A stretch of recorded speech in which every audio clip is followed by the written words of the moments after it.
মোবারক দর্শক, চাকা all in one detergent powder নিবেদিত যমুনা নিমন্ত্রণের আজকের পর্বে আপনাদের প্রত্যেককে স্বাগত জানাতে চাই। আমি জুলহা জুবায়ের আছি আপনাদের সাথে, এবং খুব স্বাভাবিকভাবেই যে চেষ্টাটা আমাদের থাকে একজন ভিন্ন রকম ব্যতিক্রমী মানুষের সাথে আপনাদের পরিচয় করিয়ে দেওয়া। মানুষটিকে আপনারা চিনেন, তার মতো করে চিনেন, তার যে পরিচয় আপনাদের সাথে তিনি পরিচিত সেভাবে চিনেন, কিন্তু এর বাইরে ব্যক্তি মানুষটি আসলে কেমন আমাদের এই আয়োজনের মাধ্যমে সেই উপস্থাপনটাই আমাদের উদ্দেশ্য। সেই ধারাবাহিকতায় আজ এমন একজন মানুষকে আপনাদের সামনে উপস্থাপন করছি যার অনেকগুলো পরিচয়, কিন্তু আমার কাছে he is a rock star. Ladies and gentleman, please welcome Latiful Islam Shibli, the one and only. Eid Mubarak. Please please please please আপনার অপেক্ষায় আমাদের দর্শকরা আছে। Thank you so much, thank you so much. কেমন আছেন? আলহামদুলিল্লাহ, আলহামদুলিল্লাহ। চমৎকার। এই তৃপ্তিময় আলহামদুলিল্লাহটুকু শুনতে পাওয়াটা একটা বিশাল আনন্দের, কারণ একটা উৎসব পার করছি আমরা, এবং একটা লম্বা বিরতিতে আপনার নিজ দেশে উৎসবের পালনের একটা বিশাল আনন্দ আপনি উপভোগ করছেন। সবকিছু মিলিয়ে মিশিয়ে আপনার অভিজ্ঞতা শুনবো, তবে তার আগে আপনার উপর একটা ছোট্ট উপস্থাপনা আমাদের কাছে আছে, দর্শকদের তা দেখাতে চাই। এক সময় তার লেখা গানের কথায় বুঁদ হননি এমন শ্রোতা খুঁজে পাওয়া ভার। এলআরবি, মাইল সহ জনপ্রিয় সব ব্যান্ডের শিল্পীরাই তার লেখা গান গেয়েছেন। জন্ম ও বেড়ে ওঠা সবুজ শ্যামলে ঘেরা জেলা নাটোরে। পরবর্তীতে তার লেখনী সহ প্রায় বেশ কিছু সৃষ্টিতে উঠে এসেছে এই অঞ্চলের জীবন, প্রকৃতি ও মানুষের কথা। বলছি দেশ বরেণ্য গীতিকবি, সুরকার, ঔপন্যাসিক লতিফুল ইসলাম শিবলির কথা। বাংলাদেশে ৯০ দশকে ব্যান্ড গানের ক্ষেত্রে অন্যতম এক নক্ষত্র তিনি। লিখেছেন নাটক, চলচ্চিত্রের চিত্রনাট্য। নাট্যকার হিসেবে তার লেখা প্রথম সাড়া জাগানো নাটক তোমার চোখে দেখি। এছাড়া নিজের লেখা নাটক রাজকুমারীতে মির্জা গালিবের চরিত্রে করেছেন অনবদ্য অভিনয়ও। অভিনয়ের ওপর ১ বছরের ডিপ্লোমা কোর্স শেষে গ্রুপ থিয়েটার নাট্যচক্রের সঙ্গে মঞ্চনাটকে কাজ করতে করতেই ধীরে ধীরে বিকশিত হতে থাকেন শিল্পের অন্যান্য মাধ্যমে। আধুনিক জীবন যন্ত্রণাগ্রস্ত তারুণ্যের ভাষাকে শিবলি উপস্থাপন করেছেন অত্যন্ত সহজ সরল রকের ভাষায়। তার সাফল্য এখানেই। তাই অল্প সময়ের মধ্যেই শিবলি পরিণত হয়েছেন এদেশের ব্যান্ড সঙ্গীত জগতের কিংবদন্তি গীতিকবিতে। ১৯৯৭ সালে বাংলা একাডেমি প্রকাশ করেছে তার বাংলাদেশে ব্যান্ড সঙ্গীত আন্দোলন নামে ব্যান্ড সঙ্গীতের ওপর লিখিত প্রথম এবং একমাত্র গবেষণাধর্মী প্রবন্ধ গ্রন্থ। শিবলির কাহিনী, সংলাপ এবং চিত্রনাট্যে প্রথম পূর্ণদৈর্ঘ্য চলচ্চিত্র পদ্মপাতার জল। সিনেমাটি ২টি ক্যাটাগরিতে জাতীয় চলচ্চিত্র পুরস্কার পায়। গীতিকবি পরিচয়ের বাইরে লতিফুল ইসলাম শিবলি একাধারে কবি, গায়ক, মডেল, ঔপন্যাসিক এবং অভিনেতাও। লিখেছেন নাটক ও চলচ্চিত্রের চিত্রনাট্য। নাট্যকার হিসেবে তাঁর লেখা প্রথম সাড়া জাগানো নাটক তোমার চোখে দেখি। ৯০-এর দশক জুড়ে ৫০০টিরও বেশি গান লিখেছিলেন তিনি। আইয়ুব বাচ্চুর হাসতে দেখো, গাইতে দেখো, সুখেরই পৃথিবী, সুখেরই অভিনয়, আমি কষ্ট পেতে ভালোবাসি, মাকে বলিস, জেমসের জেল থেকে বলছি, প্রিয় আকাশী, বিবাগী, পালাবে কোথায়, মান্নান মিয়ার তিতাস মলম, গিটার কাঁদতে জানে, তপন চৌধুরী, শাকিলা জাফরের তুমি আমার প্রথম সকাল, মাইলসের পলাশির প্রান্তর, সোলসের হাজার বর্ষা রাত সহ বেশ কিছু সারা জাগানো গানের গীতিকবি তিনি। জাপান এবং বাংলাদেশের মধ্যে কূটনৈতিক সম্পর্ক নিয়ে জাপান বাংলাদেশের বন্ধুত্বের গান আমি লাল সবুজের দেশ, তুমি সূর্যোদয়ের দেশ এর সুর করেছেন ও লিখেছেন শিবলি। ২০১৭ সালে প্রকাশিত হয় শিবলির প্রথম এবং বেস্ট সেলার উপন্যাস দারবিশ। এরপর একে একে ২০১৮ সালে দখল, ২০১৯ সালে প্রকাশিত হয় তৃতীয় উপন্যাস আসমান। তার লেখা সেরা উপন্যাস এটি। ইংল্যান্ডের নামকরা প্রকাশনা সংস্থা অস্টিন ম্যাকওলে পাবলিশার প্রকাশ করেছে শিবলির উপন্যাস দখলের ইংরেজি দ্য সিজ। বইটি এখন পাওয়া যাচ্ছে পৃথিবীর সমস্ত নামকরা অনলাইন অফলাইন বুক স্টোরে। এছাড়া এ পর্যন্ত 4টি কাব্যগ্রন্থ প্রকাশিত হয়েছে শিবলির। চব্বিশের গণ অভ্যুত্থানে বিপ্লবীদের পছন্দের কাব্যগ্রন্থ ছিল যতক্ষণ তুমি ইনসাফের পক্ষে। এছাড়া তার তুমুল জনপ্রিয় প্রেমের কবিতা প্যারিসের চিঠি এবং ফিলিস্তিনি এক যোদ্ধাকে নিয়ে লেখা ফাদি আবু সালাহ উল্লেখযোগ্য।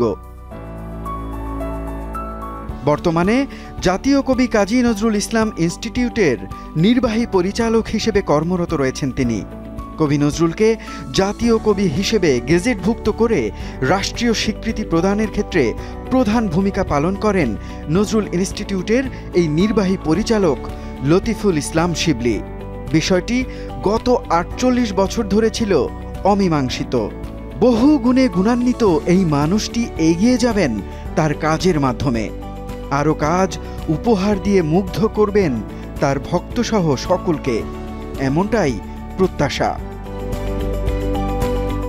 চমৎকার। এই যে সকল কিছুর মধ্যে সর্বশেষ যে সংযোজন, জাতীয় কবি কাজী নজরুল ইসলাম ইনস্টিটিউটের নির্বাহী পরিচালক হিসেবে যোগদান, আরেকটা দায়িত্ব নিয়ে দেশে আপনি ফেরত আসা, একটু জানতে চাই এই যে কি বলবো, এতগুলো পরিচয়ের মাঝে এই যে উদ্দীপ্ত জীবন আপনার, এই যে ব্যস্ততা, শুরুটা কিভাবে হয়েছিল শৈশব থেকে?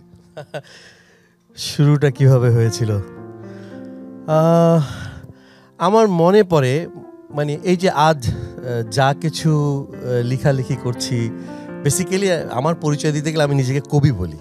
আমার জন্ম যদিও রংপুরের একটা যে চরে আমার ফুলসুরি ভাদুরাভাত ঘাটের এক চরে আমার জন্ম হয়েছিল। আমার বাবা রেলওয়েতে চাকরি করতেন এবং সেই সুবাদে ওখানে আমার জন্ম। তো আমার বাদ বাকি যেই বেড়ে ওঠাটা এই নাটোরের সবুজ মাঠ, আকাশ, অবারিত, আমি একটা অদ্ভুত সুন্দর শৈশব পেয়েছি।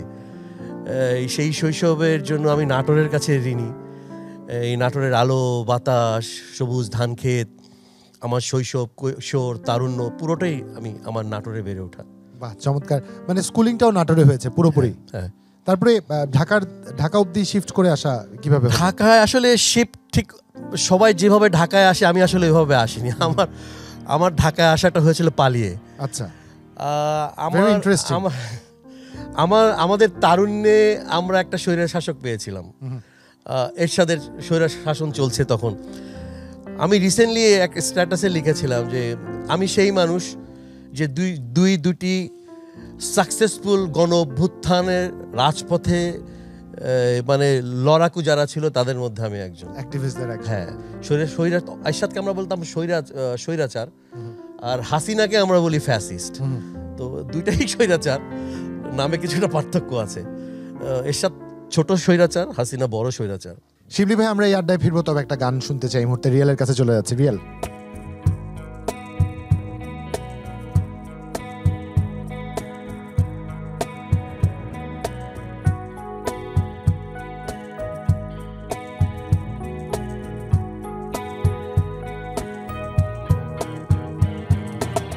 হাসতে দেখো, গাইতে দেখো, অনেক কথায় মুখর আমায় দেখো। দেখো না কেউ হাসি শেষে নীরবতা। আর এটা ওইটা না, কাপড় ধোয়ার একটাই সলিউশন, চাকা অল ইন ওয়ান। হাসতে দেখো, গাইতে দেখো, অনেক কথায় মুখর আমায় দেখো। দেখো না কেউ হাসি শেষে নীরবতা। বোঝে না কেউ তো ছিল না, বোঝে না আমার কি ব্যথা। চেনার মতো কেউ ছিল না এই আমাকে। বোঝে না কেউ তো ছিল না, বোঝে না আমার কি ব্যথা। চেনার মতো কেউ ছিল না এই আমাকে।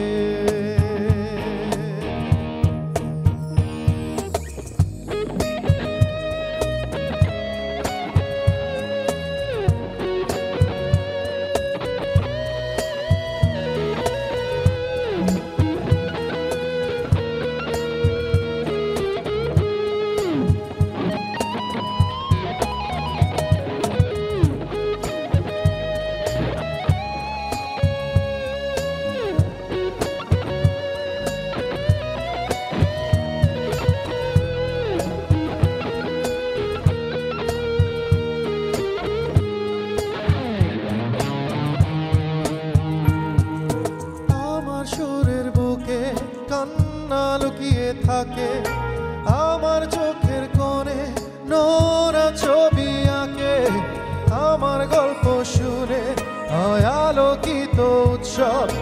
গল্প শেষের আমি আধারের মতো নীরব, আমার মাঝে আমি যেন শুধু লুকাই।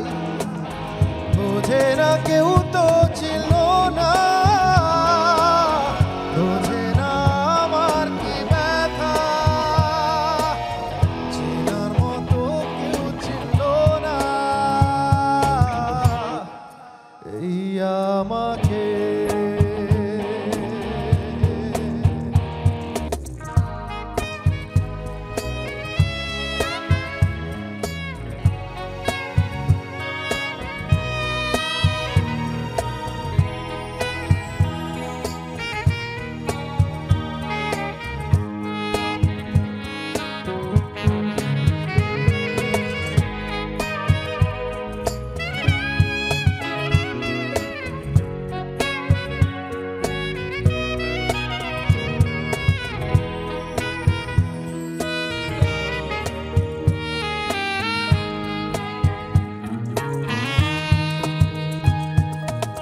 আমার কানে আঁকা নির্ঘুম অনেক প্রহর, আমায় চেনে জোনাকি, চেনে নীরব শহর।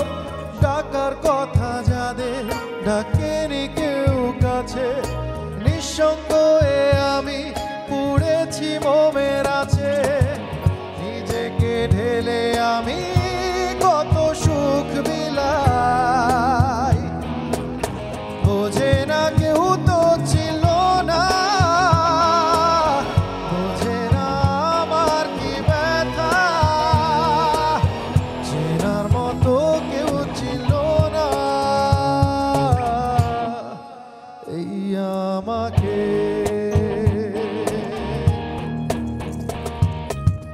হাসতে দেখো, গাইতে দেখো, অনেক কথায় মুখর আমায় দেখো।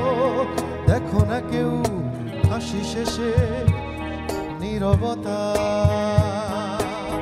হাসতে দেখো, গাইতে দেখো, অনেক কথায় মুখর আমায় দেখো।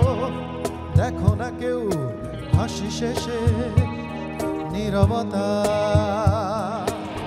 বোঝে না কেউ তো ছিল না, বোঝে না আমার কি ব্যথা, চেনার মতো কেউ ছিল না এই আমাকে।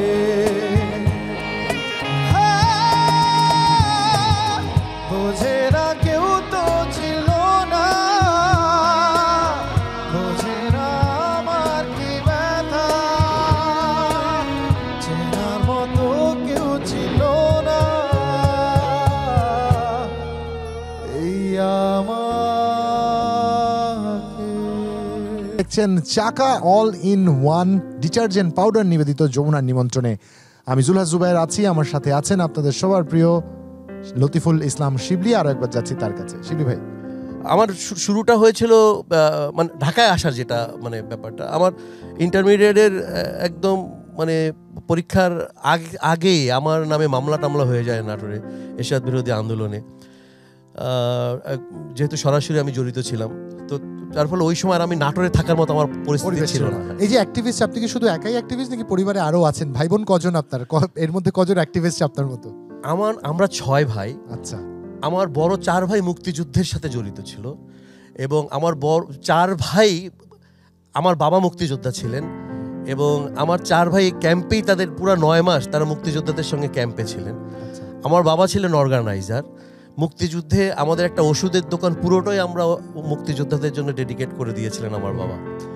তো সেই ক্ষেত্রে আমার ভাইদের যদি বলি, তারা বিগার অ্যাক্টিভিস্ট।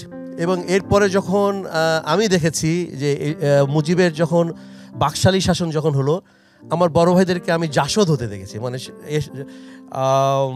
মুজিবের স্বৈর শাসনের বিরুদ্ধে তখন জাসদ ছিল সবচেয়ে লড়াকু একটা স্টুডেন্ট ফোর্স। আমি আমার ভাইদেরকে সেটা দেখেছি। আমি বাকশালীদের অত্যাচার দেখেছি। তো ছোটবেলা থেকেই আমি এইসব দেখে এবং এইসব অ্যাটমসফিয়ারের মধ্যে আমি বড় হয়েছি। তো যার ফলে আমার রক্তের ভিতরে, আমার বাবা ছিলেন মানে পাকিস্তান আমলের ট্রেড ইউনিয়ন লিডার, উনি শ্রমিকদের অধিকারের জন্য লড়েছেন। আমার ভাইরা মুক্তিযোদ্ধাদের সঙ্গে ছিলেন, ডাইরেক্ট হয়তো ফ্রন্ট মানে গুলি চালাননি, কারণ তাদের ওই বয়সটা তখন ছিল না, কিন্তু মুক্তিযোদ্ধাদের সাথে ছিলেন। এরপরে মুজিবের যেই বাকশালী শাসন, এখানে আমাদের ভাইদেরকে, বড় ভাইদেরকে আমরা সেই অ্যাক্টিভিস্ট হিসেবে পেয়েছি। তো যার ফলে আমি ইনহেরিট করি আসলে, মানে it runs in the blood kind of. আমি দুঃখিত শিবলি ভাই, আবার থামাচ্ছি কারণ আরেকটা গান এই মুহূর্তে শুনতেই হবে, আর একবার রিয়েলের কাছে যাচ্ছি।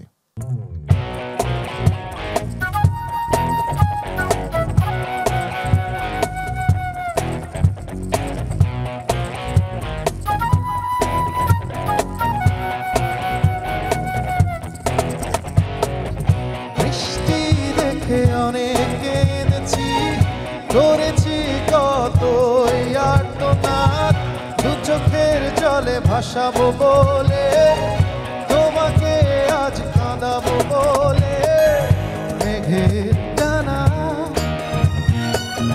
পাঠিয়ে দিলাম আমি হাজার বর্ষারা।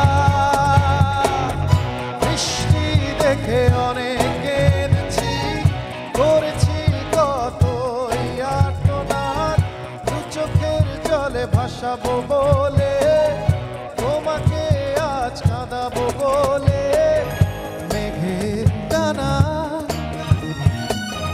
পাঠিয়ে দিলাম আমি হাজার বর্ষারা।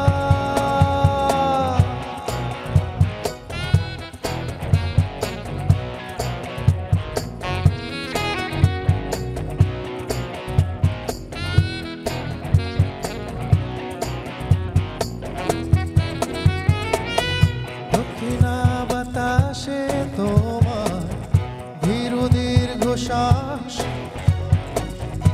আধার ছড়াবে আমার প্রিয় সর্বনাশ। ও দক্ষিণা বাতাসে তোমার ধীরু দীর্ঘ শ্বাস, আধার ছড়াবে আমার প্রিয় সর্বনাশ। মেঘের ডানায় পাঠিয়ে দিলাম আমি হাজার বর্ষারা।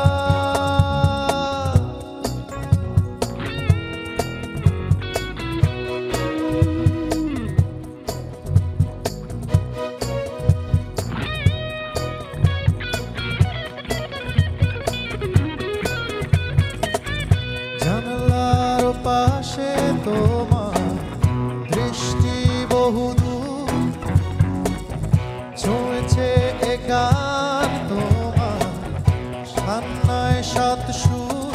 ও জানালার পাশে তোমার দৃষ্টি বহুদূর, ছুঁয়েছে গান তোমার কান্নায় সাত সুর। মেঘের ডানায় পাঠিয়ে দিলাম আমি হাজার বর্ষারা। বৃষ্টি দেখে অনেক কেঁদেছি, করেছি কত আর্তনাদ, দু চোখের জলে ভাসাবো বলে, তোমাকে আজ কাঁদাবো বলে, মেঘের ডানা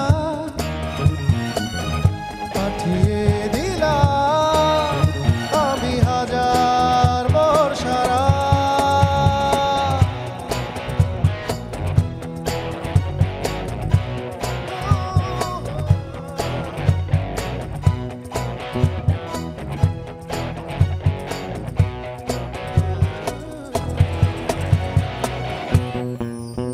চমৎকার আরেকটি গান শুনলাম, একটার পর একটা গান, সুপারহিট গান আপনি লিখেছেন। ভাবনাগুলো কি অদ্ভুত। নিজের লেখক সত্তাটা আবিষ্কার করলেন কবে? আমি ওই যে বললাম না, মানে সেই ছোটবেলায় আমি নাটোরের যেই মাঠের মধ্যে, আমার একটা দৃশ্য আমি সবসময় বলি, আমি আমাদের বাড়ি থেকে নাটোরে আমি যেই বাড়িটাতে আমি বড় হয়েছি, এটা একটা খুব সুন্দর একটা জায়গা। এখানে শহরের শেষ, গ্রামের শুরু, মানে স্টেশনের পশ্চিম দিক থেকে গ্রামের শুরু, আর স্টেশনে এসে শহর শেষ হয়েছে। তো আমার বাড়ি হচ্ছে নাটোর স্টেশন। তুমি জানো জেমসের একটা গান আছে নাটোর স্টেশন, তো ওই স্টেশনটাকে নিয়ে লেখা। তো মানে আমার লেখা আর কি, গানের কথা বলছি। তো ওইরকম একটা জায়গায় আমি যতটা আরবান, আমি ঠিক ততটাই হচ্ছে রুরাল, মানে ঠিক গ্রামীণের। তারপরে আমার মানে প্রপার একটা ট্রানজিশন আপনি দেখেছেন, আমি প্রতিদিন দেখতেন। একদম, আমি স্কুলে শহরে যেতাম, খেলতে যেতাম গ্রামে। বাহ, ব্যাপারটা ছিল এরকম। এই সৌভাগ্য কয়জনের হয়? এই জন্য আমি বলি আলহামদুলিল্লাহ, মানে একটা চমৎকার শৈশব আমি পেয়েছি, যা আমার লেখালেখির জন্য, যা আমার জীবনবোধ তৈরি হওয়ার জন্য আমাকে অনেক হেল্প করেছে আমার নাটোরের এই বেড়ে ওঠা।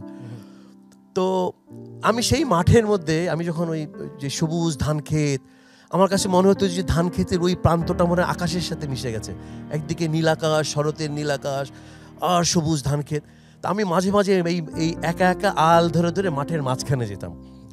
আমার এটা ভালো লাগতো, ধানের গন্ধ, সবুজ আকাশে, মাথার উপর বিশাল আকাশ, এই মানে আর মনে হতো ওই প্রান্তে পৃথিবীর শেষ দেখা যাচ্ছে, যেখানে আকাশ আর সবুজ ধান ক্ষেত মিশে গেছে, ওখানে মানে পৃথিবীর শেষ। তো মাঝে মাঝে আমি করতাম কি, এই হাঁটা ধরতাম, কত দূর যাওয়া যায়, মানে পৃথিবীর শেষটা আমি দেখতে যাব। এটা একদম আমার শৈশবে, এই কথাগুলো হয়তো আমি ওইভাবে কখনোই বলিনি। তো ওই মাঠের মাঝখানে দাঁড়িয়ে আমার স্পষ্ট করে আমার মনে আছে, আমি তোমাকে খুব স্পষ্ট করে বলতে পারি কথাটা। আমার মনে হয়েছিল যে আমি এই আকাশের কথা লিখবো, এই ধান ক্ষেতের কথা লিখবো, এই কথাগুলো আমাকে কোথাও না কোথাও লিখতে হবে। আর সেই লেখাটার নাম কি সাহিত্যিক হওয়া নাকি কবি হওয়া, তখনও আমি এটা বুঝিনি। যদি আমি অনেক ছোটবেলা থেকে ছড়া লিখতাম। তো লেখালেখির তুমি যদি বলো শুরুটা কেমন, আমি বলবো এরকমই। সেক্ষেত্রে একদম আনুষ্ঠানিকভাবে প্রথম লেখাটা বা কবিতাটা আমরা কি ধরে নিতে পারি, বা কি শিরোনামে ছিল যদি মনে থাকে, এবং কি নিয়ে লেখাটা ছিল? আমার প্রথম লেখা উঠেছিল রাজশাহী থেকে একটা পেপার বেরোতো তখন, দৈনিক বার্তা। ওই সময় আমি একটা ছড়া লিখেছিলাম, আমার ছোট ভাইকে নিয়ে একটা ছড়া লিখেছিলাম। আমার মনে পড়ছে না এখন ছড়াটা। আমার ছোট ভাইকে, ওটা পত্রিকায় উঠেছিল তখন, অনেক ছোট। তো পত্রিকা ওঠার পর ওই যিনি সম্পাদক, ছোটদের পাতা যিনি দেখতেন, উনি একবার নাটোরে এসে আমার খোঁজ করেছিলেন, আমার সাথে দেখা করার জন্য। কিন্তু বেসিক্যালি আমার লেখালেখির যে সূত্রপাত, মানে নিজেকে প্রকাশ করার যে ব্যাপারটা, এইটা ঘটেছে না আমি যখন মানে এরশাদ বিরোধী আন্দোলনে যখন পলিটিক্যাল অ্যাক্টিভিস্ট হয়ে উঠছি, ওই সময় আমি প্রথমে নাটোরের দেয়ালে আমি চিকামার, যেটাকে তোমরা আমরা বলতাম ওয়ালিং করা, আমাদের ওই সময় ভাষা ছিল, এখন যেটাকে গ্রাফিতি বলা হয়, তো লিখতাম। তো আমি দেয়ালে সবাই যেরকম করে লেখে ওরকম লিখতাম না। গভীর রাতে আমরা রং নিয়ে, আমার এক ছোটবেলার বন্ধু ছিল কাজল, আমি আর কাজল মিলে এই একটা ছোট্ট রঙের ডিব্বা আর ব্রাশ নিয়ে বেরোতাম, এবং অদ্ভুত অদ্ভুত সব কথা লিখতাম। কথাগুলো আমি বানিয়ে লিখতাম, হ্যাঁ, মানে স্বৈরশাসন বিরোধী, জাতীয়তা বোধ সম্পন্ন এইসব কথা বানিয়ে লিখতাম। তো সকালবেলায় আবার যে আমি দেখতাম মানুষ এসব পরে মানুষের রিয়াকশনটা কি, ওটা দেখতাম, জনগণের সাথে মিশে ওটা দেখতাম আর কি। তো লেখালেখির ভিতরে যেই দ্রোহ বা মানে যেই জাতীয়তা বোধের যেই মানে চৈতন্য বা চেতনা, আমরা যাই বলি না কেন, এই আমাকে আসলে সার্কামস্টেন্সেস আমাকে আসলে লেখক বানিয়ে ফেলেছে ধীরে ধীরে। এইভাবে দ্বৈত সত্তা নিয়ে কি করে বাঁচা যায়, প্রতিবাদী, ভীষণ প্রতিবাদী, যার পরিবার থেকে এই প্রতিবাদ ব্লাডে রান করে, এবং একই সাথে তিনি মিষ্টি করে কবিতা লিখছেন, এই দুইয়ের উপস্থিতি কি করে পাওয়া যায় তা জানবো। তবে ওই যে পরিবারের কথা বলছিলাম, এই প্রতিবাদী পরিবারের একজন আমাদের সাথে আছে, দেখি কাকে এই মুহূর্তে আমন্ত্রণ জানাতে চাই। আমন্ত্রণ জানাচ্ছি আমাদের যমুনার নিমন্ত্রণের আজকের এই পর্বে লতিফুল ইসলাম শিবলির প্রথম অতিথি অধ্যাপক ডক্টর মোহাম্মদ সাইফুল ইসলাম। স্যার, আমন্ত্রণ, ঈদ মোবারক। ও মাই গড, সেলিম ভাই, ও মাই গড, সো সারপ্রাইজ, ভাই প্লিজ আপনারা বসবেন। সেলিম ভাই হচ্ছে মানে আমার লেখক সত্তা, বা আজকের আমি হয়ে ওঠা, বা যেটুকু লেখাপড়া শিখেছি, আমার মনে হয় আমার মানে এই সেলিম ভাই না থাকলে এর কোনোটাই সম্ভব হতো না। মানে ভাই হচ্ছে আমার কাছে আমার বাবার দায়িত্ব পালন করা মানুষ, মানে তার শাসন, তার টেক কেয়ার, মানে আমার বেড়ে ওঠার পিছনে যদি একজন সাইফুল ইসলাম না থাকতেন তাহলে হয়তো। আর এইটা ওইটা না, কাপড় ধোয়ার একটাই সলিউশন, চাকা অল ইন ওয়ান। আমি আজকে এই জায়গায় হয়তো কথা বলতে পারতাম না। সো ভাই হি ইজ লাইক দ্যাট। একটু জানতে চাই, শৈশব থেকে ওনাকে শিবলি ভাইকে বড় হতে দেখেছেন। একজন ব্যতিক্রমী মানুষ নাকি শৈশবেই জানান দেয় যে আমি ব্যতিক্রম কিছু একটা হবো, এরকম কি ব্যতিক্রম ছিল তার শৈশবে? আসসালামু আলাইকুম। যমুনার নিমন্ত্রণে অনুষ্ঠানের দর্শক শ্রোতাদের শুভেচ্ছা জানাচ্ছি। আমি ডাক্তার মোহাম্মদ সাইফুল ইসলাম সেলিম। আজকে যমুনার অতিথির লতিফুল ইসলাম শিবলির আমি ইমিডিয়েট বড় ভাই। আমাদের ফ্যামিলিতে আমরা 6 ভাই। 6 ভাইয়ের মধ্যে শিবলি পঞ্চম, আমি চতুর্থ। আমরা পিঠাপিঠি ভাই, যদিও আমরা পিঠাপিঠি, আমাদের এজ গ্যাপ অ্যারাউন্ড 9 ইয়ার্স। 69-70 সালে সেই মানে উত্তাল সময়ে শিবলির জন্মের পরপরই আমার বাবা তৎকালীন ফুলসিরি ঘাট, সেটা ছিল তিস্তামুখ ঘাট, সেই তিস্তামুখ ঘাটে ওখানে বাবা ওয়াগন ফেরি কন্ট্রোলার হিসেবে কাজ করতেন। তিস্তামুখ বাহাদুরাবাদ ঘাটের ওয়াগন ফেরি কন্ট্রোলার। আর সেই ইয়েতেই বাবা কাজ করলেও বাবা সোশ্যালি খুবই অ্যাক্টিভ ছিলেন। আমার বাবা ট্রেড ইউনিয়নের ছিলেন। পরবর্তীতে উনি ভাসানী ন্যাপের ভক্ত ছিলেন, মাওলানা আব্দুল হামিদ খান ভাসানীর ভক্ত ছিলেন। সেই সুবাদে উনি চাকরিও যেমন করতেন এবং অ্যাক্টিভিস্টও ছিলেন। এবং তার অ্যাক্টিভিটির জন্যই তৎকালীন স্বাধীনতা আন্দোলনের সূত্র ধরেই তার পূর্ব পাকিস্তান সরকার তাকে চাকরিচ্যুত করে, সাসপেন্ড করে। তারপর আমার বাবা ওখানে ওষুধ ব্যবসা শুরু করেন। শিবলির জন্ম হয় সেই সময়। জন্মের পরবর্তীতে বাবার খুব ইচ্ছা ছিল যে তার পঞ্চম সন্তানটিকে, আমরা কেমন জানি আমার বাবা মার উৎসাহে আমরা ফ্যামিলির সবাই মোটামুটি ভালো ছাত্র ছিলাম। আমার বাবার ইচ্ছা তখন ছিল যে তার পঞ্চম ছেলেটিকে উনি মাদ্রাসায় দিবেন, হাফেজে কোরআন হবেন, উনি মাদ্রাসা থেকে মাওলানার কিছু একটা হবেন। এই যে কিন্তু আজকের শিবলি, সে আমার বাবার সেই ইচ্ছা হয়তো পূর্ণ হয় নাই। তবে মাঝে মধ্যে যখন দেখি যে অন্যায় ইনসাফের পক্ষে শিবলি কথা বলে, তখন আমার মনে হয় আমার পরলোকগত বাবার আত্মা অন্তত শান্তি পাবে, যে কারণে তার সেই ইচ্ছা। তো ছোটোবেলা থেকেই যেহেতু আমি ওর ইমিডিয়েট বড় ভাই এবং আমাদের সেই সময়কার ফ্যামিলি অবস্থায় আলাদা কোনো টিউশনির ব্যবস্থা আমার বাবা করতে পারেন নাই, তো ওর দেখাশোনার দায়িত্ব পারিবারিকভাবেই আমাকেই করতে হয়েছে। এবং ছোটোবেলায় একটা মানুষ যেভাবে দুরন্ত একজন মানে বালক, যেরকম শিবলি সেই দুরন্তপনা দিয়েই বড় হয়েছে। এরপরে আমরা 73 সালে আমরা যখন নাটোরে শিফট করি, ওর আসলে লেখাপড়ার শুরুটা সেখানেই, নাটোরে। আর নাটোর অসম্ভব সুন্দর একটা, আপনার যেন কাব্যিক একটা জায়গা। বনলতা সেনের জীবনানন্দ দাশ যে কারণে লিখতে বাধ্য হয়েছে। সেই নাটোরে ওর স্কুল লাইফ শুরু হয়। পড়াশোনায় যে ওর সোশ্যাল অ্যাক্টিভিজম প্লাস বন্ধুবান্ধব এবং খেলাধুলার প্রতি আগ্রহ বেশি ছিল। স্যার একটু ক্ষমা প্রার্থনা করে থামাচ্ছি। এই যে 4 ভাই আগে যারা আছেন, বড় হয়েছেন, আপনারা প্রতিবাদী, আপনারা জানেন প্রতিবাদ করলে কি পরিণতি হতে পারে। তারপরে যে ছোট ভাইকে, যে খুব আদরের ছিল, বাবার একরকম ইচ্ছা ছিল, সে যখন বড় হচ্ছে, সে যখন প্রতিবাদী হতে শুরু করলো, থামানোর চেষ্টা করেননি যে না, এই পথটা কিন্তু খুব ভোগান্তির, খুব সাফার করতে হবে? আসলে আমরা 6 ভাই, কোনো বোন ছিল না। মা একা সংসার সামলাতেন, বাবা ব্যবসা করতেন, ওষুধের ব্যবসা। এই আর বড় 3 ভাইয়ের মধ্যে 2 ভাই ব্যবসা লেখাপড়ায় প্রচণ্ড রকমভাবে ব্যস্ত থাকতেন। আর আমার 3 নম্বর ভাই নাটোরে আমাদের ব্যবসা দেখাশোনা করতেন। সেই ইয়েতে অ্যাটেনশন আমাকেই দিতে হয়েছে আর কি। কিন্তু যে সময়টা ওকে মানে মেইন অ্যাটেনশন দেওয়ার কথা, সেই সময়টা আমি অলরেডি আমি মেডিকেল স্টুডেন্ট। আমি ওর আর্লি পার্টে আমার ইন্টারমিডিয়েটের সময় ওকে স্কুলিংয়ের যা দরকার তাই করতাম, কিন্তু সবসময় তো সম্ভব ছিল না। আমি একটু অ্যাড করি, আমাদের মাঝে মাঝে পরীক্ষার আগে ভাই হোস্টেলে নিয়ে যেতেন আমাকে পড়াতে। হ্যাঁ, 1 মাস ভাইয়ের সঙ্গে থাকতাম। ওই সময় মানে পড়াশোনার মূল পাঠটা ওই সময় রাজশাহী মেডিকেল কলেজ হোস্টেল, ওটা আমারও একটা মানে স্মৃতির জায়গা। বড়দা কি জানতেন যে বাড়ি ফিরে ছেলে কিন্তু আবার প্রতিবাদী হয়ে যাচ্ছে? এটা কি জানা ছিল দাদা? পরে এটা ঠিক ক্লাস 10-এর পর থেকে, কলেজে ওঠার পর থেকে তখন একদম ফুল মানে অ্যাক্টিভিজম যেটাকে বলে আর কি, মানে এরশাদ বিরোধী আন্দোলন, তখন ওই সময় আসলে এটা একটা কালচার ছিল অ্যাকচুয়ালি। মানে কলেজে উঠে মানে একটু প্রতিবাদী হওয়া, সবাই হয়তো না। আমি দুঃখিত শিবলি ভাই, আবার থামাচ্ছি কারণ আরেকটা গান এই মুহূর্তে শুনতেই হবে। আরো একবার রিয়েলের কাছে যাচ্ছি।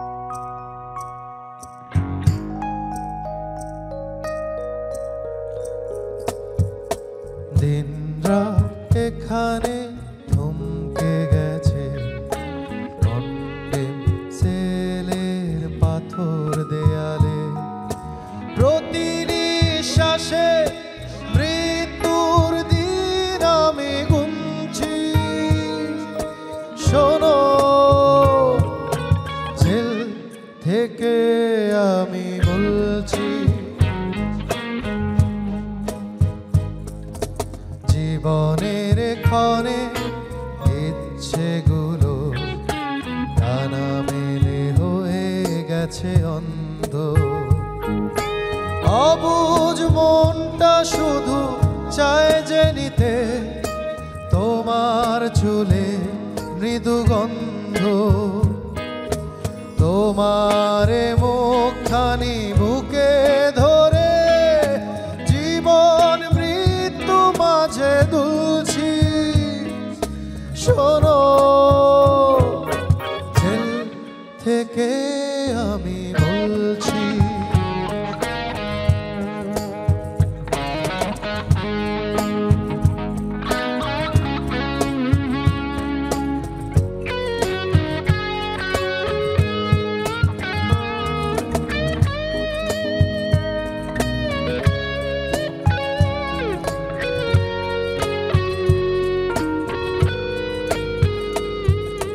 কতদিন আকাশ দেখি না আমি, দেখতে পাই না চাঁদ তারায়া। বদ্ধ ভূমির এই সেলটায় আমার স্মৃতির সাঁকো পারাপার। এই শেষ কটা দিন তোমাকে ভাবি, বাতাসকে চুপি চুপি বলছি। শোনো, জেল থেকে আমি বলছি। দিন রাত এখানে থমকে গেছে, কন্ডেম সেলের পাথর দেয়ালে। প্রতি নিঃশ্বাসে মৃত্যুর দিন আমি গুনছি। শোনো, জেল থেকে আমি বলছি। শোনো,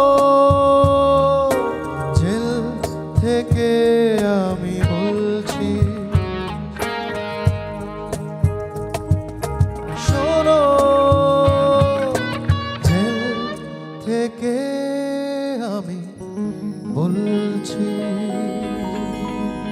আসলে ওর যখন স্কুল শেষ হলো, কলেজে উঠলো, সেই সময়টাই আসলে বাংলাদেশে আরেকটা পলিটিক্যাল পরিবর্তন হয়েছে। তৎকালীন রাষ্ট্রপতি হত্যা হলেন, আরেকটা শরীরের শাসন মানে আর্মি অভ্যুত্থান হলো আর্মি। এই যে সময়টা, এই সময়টাও আসলে সেই ধারাবাহিকতায় প্রতিবাদ, স্কুল কলেজে প্রতিবাদ চলছিল। মানে স্বাভাবিকভাবে কনসাস যারা ছিল প্রতিবাদ ছিল। এই প্রতিবাদের ধারায় ফ্যামিলিগতভাবেই বলতে পারেন, আমাদের ফ্যামিলিও এই প্রতিবাদের ধারায় ছিল আর কি। সবসময় আমরা বাংলাদেশি জাতীয়তাবাদ, মানে এই ভূখণ্ডের জাতীয়তাবাদে আমার বাবার ছিল, বিশ্বাস ছিল। আমার বাবা ভাসানী র্যাপ করতেন, ভাসানীকে অত্যন্ত ভালোবাসতেন এবং তার যে সেটাই আর কি। সেই ট্রান্সমিশন, ভাসানী আমাদের বাসায় এসেছিলেন, আমার মা রান্না করে খাইয়েছেন ওনাকে। সেই ট্রান্সমিশনটা আমাদের পারিবারিকভাবেই বলতে পারেন যে পারিবারিকভাবে এই ট্রান্সমিশনটা আমরা হয়েছে। যে আমি ওর যখন ইন্টারমিডিয়েট শেষ পর্যায়ে এরশাদ বিরোধী আন্দোলন তুঙ্গে, আমি একদিন হঠাৎ করে ওর পরীক্ষার সামনে কি করছে না করছে, আমি রাজশাহী থেকে নাটোরে আসছি। নাটোরে এসে দেখছি যে একটা ছোট্ট ব্রিজ আছে কলেজের সাথে, ব্রিজের উপাশে পুলিশ প্রায় 100-2 তৎকালীন যে জাতীয় পার্টির ছাত্র সমাজের ছেলেপেলে ওরা করছে, আর এরা 3-4 জন, তার মধ্যে আমার ছোট ভাই। আমার মা বললেন, দেখ তো কলেজে কি গন্ডগোল, যা তো যে দেখতো, দেখি যে তার ন্যাচারালি বড় ভাই হিসাবে আমার তো তখন ডিফেন্সিভ একটা ইনস্টিংক্ট কাজ আনতে পারিনি। ও কাজ করেই গেছে, আমাকে ফিরে আসতে হয়েছে।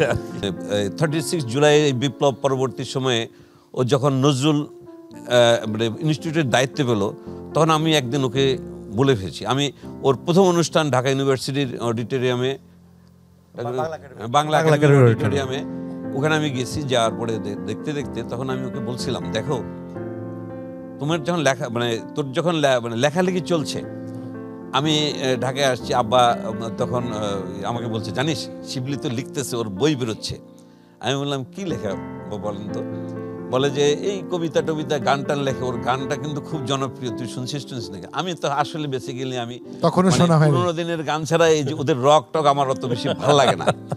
তারপরে আব্বা বলল যে একদিন দেখিস, মানে নজরুল গীতির মতো শিবলি গীতিও একদিন হবে। আমি বলি আব্বা এত কি লেখে, এত কি আপনি ওরে উৎসাহ দিচ্ছেন, লেখাপড়া বাদ দিয়ে তখন ইকোনমিক্সে পড়ছে, তখন ইকোনমিক্স খুব serious subject। হ্যাঁ সিরিয়াস সাবজেক্ট, সে আপনি এগুলো আবার বলছেন যে না না দেখিস একদিন ওর কিন্তু মানে হবে। নজরুল না আব্বা এই কথাটাই বলছে আমাকে যে নজরুল গীতির মতো শিবলি গীতি একদিন হবে। তা আমি সেদিন মানে এটাকে অত মানে গুরুত্ব দেননি, এবং সেই নিশ্চয়ই। কমিউনিস্ট নজরুল ইসলামের ইনস্টিটিউটের দায়িত্ব আমার ছোট ভেবে পেয়েছি। বিশাল গর্বের বিষয়। আমি মনে করি এটা আমার বাবার এক ধরনের যে সুপ্ত ইচ্ছা ছিল সেটা সফল হয়েছে। ছোট্ট 30 সেকেন্ড আপনাকে সময় দিতে চাই।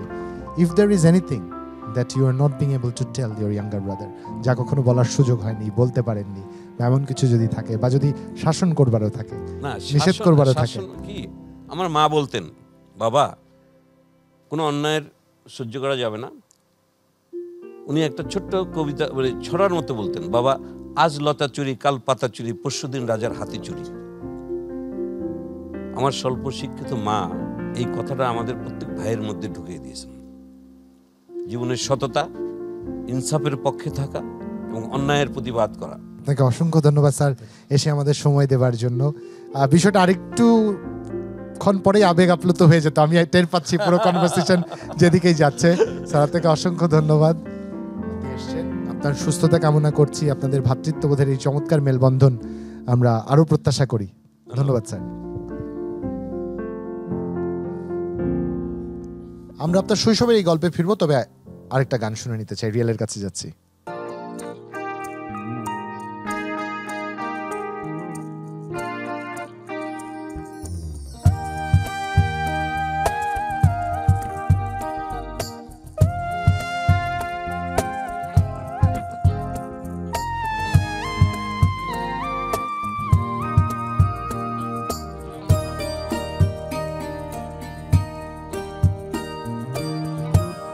তুমি আমার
অদ্ভুত অদ্ভুত অদ্ভুত কিভাবে একটা মানুষ এমন গান লিখতে পারে।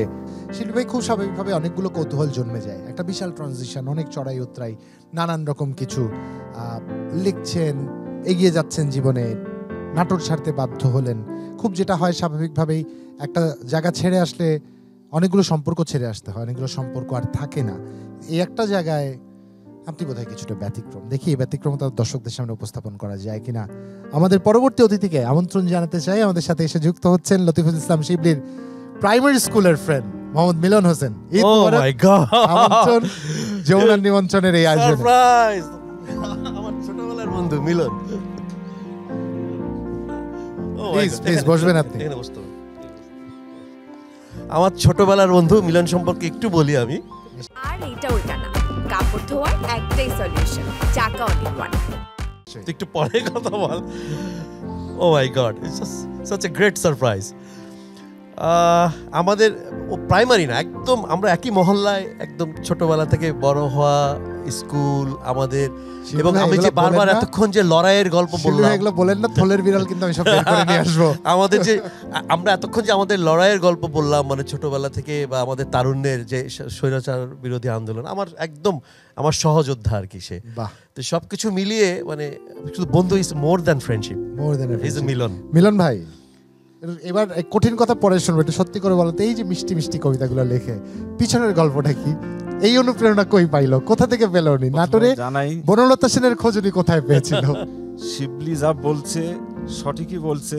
মানে ওর আর আমার যে সম্পর্ক, মানে পাশাপাশি বাড়ি এবং রাত্রে ঘুমাই একসঙ্গে ঘুমাতাম। আচ্ছা, এটা হচ্ছে ইন্টারমিডিয়েট পরীক্ষা দেওয়ার আগ পর্যন্ত, এরশাদ বিরোধী আন্দোলন হয় যখন, তখন একসঙ্গে ঘুমাতাম, আবার আড্ডা মারতাম রাত্রে, আবার ওর মধ্যে পড়াশোনা চালানো লাগছে।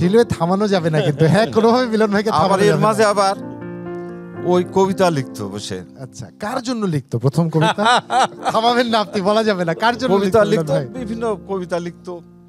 এই যে চেপে গেল মাত্রই, মাঝে মধ্যে আবার বলতো যে এই অক্ষরটা কেমন হবে, ভুলে যেত সে, আবার ওই অক্ষরটা লিখে দেওয়া লাগতো, সে আবার ওই ওয়ার্ড দিয়ে আবার কবিতা লিখতো। আচ্ছা, এইভাবে অনেক কবিতা স্কুল জীবনে। আমি না তোদেরকে জীবনানন্দ দাশের কবিতা শোনাইতাম, আমার মাথার কাছে জীবনানন্দের বই থাকতো। আচ্ছা, কখন এমন হয়েছে যে বন্ধুর লেখা কবিতা কাউকে পৌঁছে দিয়েছেন কাগজটা, এমন হয়েছে? হ্যাঁ, ওটাও হয়েছে। বাহ, এটাই তো জানতে চাচ্ছিলাম, এই গল্পটাই তো কেউ এখন বলে না, সবাই বিদ্রোহের কথা বলে। আবার আপনার স্কুল জীবনে ও অনেক কবিতা গল্প লিখছে, সেগুলো ওর স্কুল জীবনের ম্যাগাজিন বের হয়েছে স্কুল জীবনে। ওর সাহিত্যের সঙ্গে আগে থেকে, ছোটবেলা থেকে ওর একটা যে আগ্রহ, এটা ছিল।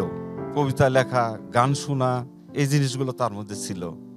তখনকার ব্যান্ড ছিল চাইম, অবস্কিউরের ব্যান্ডের গানগুলো শুনতো খুব। আমরা নাটোরে বসে চাইম শুনতাম, আধুনিক ছিল, খালিদ ভাইয়ের গান শুনতেন আপনি? অবস্কিউর শুনতাম আমরা তখন ওইভাবে। নাটোর ওই সময় এত আধুনিক, মানে সবাই না, মানে আমরা তখন শুনছি আর কি, ফ্রেন্ড সার্কেল মিলে তখন ওই ব্যান্ডের গানগুলো খুব শুনতাম, অবস্কিউর, চাইম। মানে তখন কি একটু একটু গেয়েও শোনাতো গানগুলো? শিবলি ভাই গাইতো? হ্যাঁ, গুনগুন করে গাইতো। আচ্ছা, আবার যে গানগুলো ভালো লাগতো সেগুলো বেশি শুনতো। তারপর অনেক মাঠ ঘাট, অনেক মাঠে এই পাখি শিকার করতাম, এগুলো করছি একসঙ্গে। আবার পুকুরে গোসল দিচ্ছি একসঙ্গে, নদীতে, সেই নদীতে, নারদ নদী আছে আমাদের কলেজের পাশ দিয়ে, একটা শহরের ভিতরে একটা নদী গেছে, ওটা নারদ নদী বলে। একটা ব্রিজ থেকে আমরা লাফিয়ে প্রায় আধা কিলোমিটার দূরে আরেকটা ব্রিজে, যে আমরা এই স্রোতের ভিতর দিয়ে আমরা ফুটবল খেলার পর, একজন ভালো ফুটবলার ছিল, গোলকিপার ছিল এবং ভালো খেলতো। খেলাধুলার পর বৈকালে আমরা তখন ওই নারদ নদীতে গোসল দিতাম একসঙ্গে। মানে তখনকার যে লাইফটা গেছে অন্যরকম, মানে ওই লাইফটা আর মিস করেন না এখন সেই লাইফ? অবশ্যই মিস করি, বন্ধুকে মিস করা হয়। মিস তো অবশ্যই করি আমরা। আমি দুঃখিত শিবলি ভাই, আবার থামাচ্ছি কারণ আরেকটা গান এই মুহূর্তে শুনতেই হবে। আরো একবার রিয়েলের কাছে যাচ্ছি।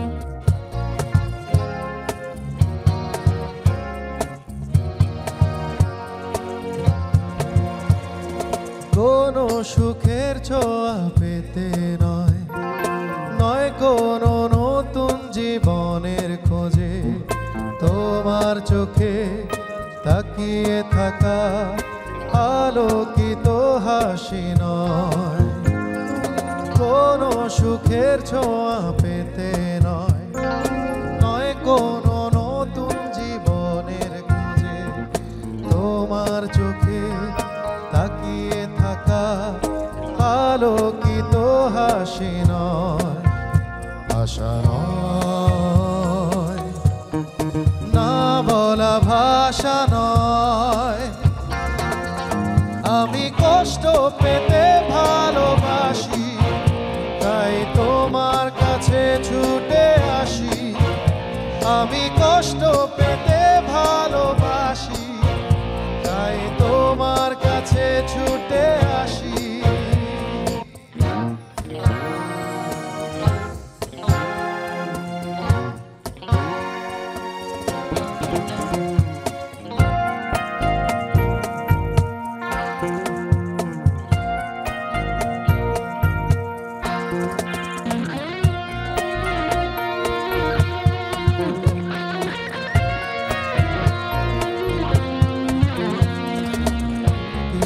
পাশে রেখেছি জলহীন মরুভূমি, ইচ্ছে হলে যখন তখন অশ্রু ফোঁটা দাও তুমি। তুমি চাইলে আমি দেব অথই সাগর পাড়ি। আমি কষ্ট পেতে ভালোবাসি, তাই তোমার কাছে ছুটে আসি। আমি কষ্ট পেতে ভালোবাসি, তাই তোমার কাছে ছুটে আসি।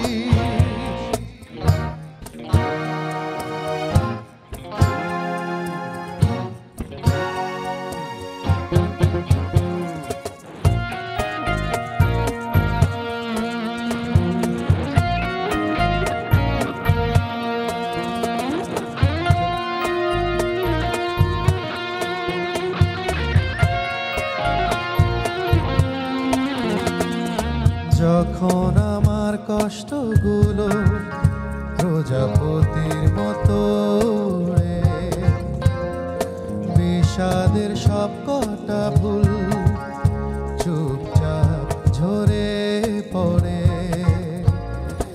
আমার আকাশ জুড়ে মেঘ ভরে গেছে ভুলে। আমি কষ্ট পেতে ভালোবাসি, তাই তোমার কাছে ছুটে আসি। আমি কষ্ট পেতে ভালোবাসি, তাই তোমার কাছে ছুটে আসি। কোনো সুখের ছোঁয়া পেতে নয়, নয় কোনো নতুন জীবনের খোঁজে তোমার চোখে তাকিয়ে থাকা আলোকিত হাসি নয়, আশা নয়, না বলা ভাষা নয়। আমি কষ্ট পেতে ভালোবাসি, তাই তোমার কাছে ছুটে আসি। আমি কষ্ট পেতে ভালোবাসি, তাই তোমার কাছে ছুটে আসি। আমি কষ্ট পেতে ভালোবাসি, তাই তোমার কাছে ছুটে আসি। আমি কষ্ট পেতে ভালোবাসি, তাই তোমার কাছে ছুটে আসি।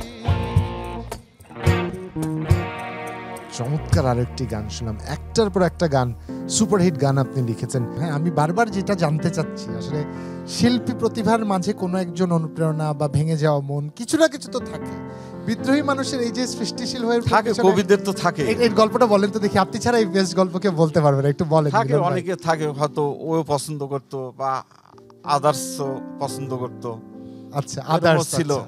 না, বুঝেছি মিলন ভাই, আপনার বন্ধু যে বিদ্রোহী চেতনা, এটা আপনারও জানা আছে, আপনি বলছেন না স্পষ্ট, বাট অসংখ্য ধন্যবাদ। শুধু কবি লেখেনি না, কিছু মানুষের অনুভূতির থেকেও লেখে। এইটাই তো প্রশ্ন, আমার মনে হয় আপনার মনে আপনি ভালোই বন্ধু পেয়েছেন আর কি, ভালোই আমি বন্ধু খুবই পেয়েছেন। ক্লোজ ছিলাম, মানে ওর আচ্ছা। সঙ্গে ছিলাম, এরকম একসঙ্গে ছিলাম। এরকম শৈশবের তারুণ্যের দুরন্তপনার কোনো গল্প আছে এই মুহূর্তে মনে পড়ছে? খুব যেমন কোথাও গেলেন, খেলতে গেছেন, মারামারি বেঁধেছে, এই হয়েছে, হারিয়ে গেছেন সবাই মিলে ঘুরতে ঘুরতে অনেক দূরে, এরকম কোনো ঘটনা না, ঘটেছে? এমনি ফুটবল খেলা নিয়ে অনেক মারামারি হয়েছে, অনেক জায়গায় হয়তো আমাদের টিম গেছে, আমরা প্রচুর মারামারি করতাম, হট্টগোল মানে হয়েছে। আমাদের শৈশবটা ছিল এ পাড়া ও পাড়া, এই টিম ওই টিম, মানে মানে গন্ডগোল অনেক হয়েছে আমাদের এই খেলা নিয়ে গন্ডগোল, তারপর পলিটিক্যাল গন্ডগোলই বেশি হয়েছে আমাদের। বড় হয়ে এটা হয়েছে পলিটিক্যাল আগে খেলাধুলায় গন্ডগোল ছিল। বাহ। তারপর এই 90 সালে যখন আমরা কোথাও থাকবার মারামারি হবে না, ব্যাপারটা এরকম না। 90 সালে যখন ওর নামে মামলা হলো, ও তখন ঢাকা চলে আসলো। এই 90 সাল থেকে ঢাকা সে বসবাস করা শুরু করলো, আর এই মাঝে যায় ইট করতে যায় 2-1 বছর পর পর নাটোরে। আপনার একটু পছন্দের কথা বলেন। বন্ধু সাহিত্যিক হয়েছে, নেতা হয়নি, কোনটা ভালো হয়েছে? নেতা হলে ভালো হতো না সাহিত্যিকই ঠিক আছে? তো ও যেটা মনে করছে, আমার মনে হয় না, সেটাই আপনার সঠিক। আপনার কোনটা মনে হয়, কোনটা ভালো হতো? নেতা হলেও মানুষের কাজ করা যায়, বিদ্রোহ না মানে রাজনীতি করা যায়, আবার লেখক হলেও ওর ভিতরও রাজনীতি থাকে, লেখার চমৎকার। ভাষা দিয়ে সে যদি প্রকাশ করতে পারে সেটাও রাজনীতি হয়। আপনাদের ভিত যে একই জায়গার, আপনাদের ওই যে বলে না গোড়া এক জায়গায়, নাড়িগুলো এক জায়গায় লেখার মধ্যে বোঝা দিয়ে যায়। তো সংগ্রাম করা যায়, সে সংগ্রামই হয়তো ও করছে, চমৎকার। আমার কাছে মনে হয়। আচ্ছা, বন্ধুর কাছে প্রত্যাশা কি, চাওয়া কি বন্ধুর কাছে? আরো বড় কিছু হওয়ার জন্য আমি দোয়া করি তার কাছে, আল্লাহর কাছে দোয়া করি যে সে যেন আরো বড় কোনো লেখক বা সাহিত্যের কোনো ভালো উচ্চ পর্যায়ে যেতে পারে। শিবলি ভাই, আমি আর কত বড় হব, শিবলি ভাই, না আমার না, মাথা না। কি ঘরের ছাদ ফেরে আকাশে স্পর্শ করলে, তবেই কি তুমি আমাকে 3 ফ্লোরের villa. Thank you so much, thank you so much বন্ধু। এই যে বন্ধু এতগুলো প্রত্যাশার কথা বললো, কি বলার আছে বন্ধুকে? এবং উনি যে মিস করে আপনাকে, এটা কিন্তু কথায় স্পষ্ট বোঝা যাচ্ছে। ওই যে আপনাদের ডাকে এইভাবে হঠাৎ করে নাটোর মানে থেকে ঢাকা। এই যে চলে আসা, আমার মনে হয় এটা ওর পক্ষেই সম্ভব। মানে মানে কোনো ডাকে হয়তো আমার বিষয়ে কোনো ডাক আসলে আমার ধারণা যে আমার ডেড বডি যে কয়েকজন বহন করবে, আমার ধারণা যে মানে মানে ও বেঁচে থাকলে হয়তো তাদের মধ্যে সেও একজন হবে। ভালো লাগার বিষয়। আলহামদুলিল্লাহ, একসাথে আছি, বেঁচে আছি, আলহামদুলিল্লাহ। নিশ্চয়ই। মিলন ভাই, আপনাকে অসংখ্য ধন্যবাদ, আপনাদের আমাদের অনেক সময় দিয়েছেন। ধন্যবাদ, যমুনা টিভির কর্তৃপক্ষ সবাইকে আন্তরিক ধন্যবাদ এবং আসসালামু আলাইকুম। ভালো থাকবেন আপনি। দোয়া করবেন আমাদের জন্য। আসসালামু আলাইকুম।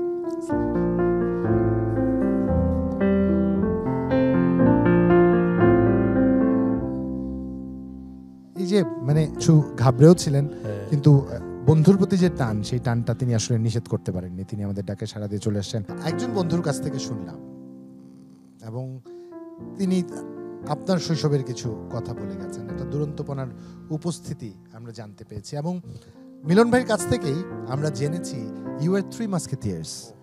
আপনাদের ট্রায়ও আছে একটা, এই ট্রায়োর আরো একজন আছেন। কি আপনি বলুন, আপনি বলুন এই ট্রায়ের আরেকজনকে আমি দেখি কিছু করা যায় কিনা, হাজির করা যায় কিনা। গোলাপ হবে বোধহয়। একদম। আমরা পরবর্তী অতিথিকে আমন্ত্রণ জানাতে চাই, মোহাম্মদ গোলাপ উদ্দিন। আমন্ত্রণ যমুনার নিমন্ত্রণের এই আয়োজনে। ঈদ মোবারক Oh my আপনাকে। God, such a great surprise. কি রে ভাই, এ কি ষড়যন্ত্র? হ্যাঁ, পারলে পুরো নাটোর তুলে নিয়ে আসতাম আমরা। oh my God, oh my God, মানে আমার ঈদের এইবার ঈদটা খুব স্পেশাল হয়ে গেল। একদম একদম। আমরা মানে যদি সম্ভবত পুরো নাটোর নিয়ে আসতাম, কিন্তু এটা তো আসলে সম্ভব না। গোলাপ সম্পর্কে আমি একটু ভূমিকা দিয়ে নিই। মানে আমাদের মানে বেড়ে ওঠা, ও যেমন একটু আগে বললো যে আমরা প্রাইমারি থেকে বন্ধুত্ব, ব্যাপারটা আসলে এরকমও না।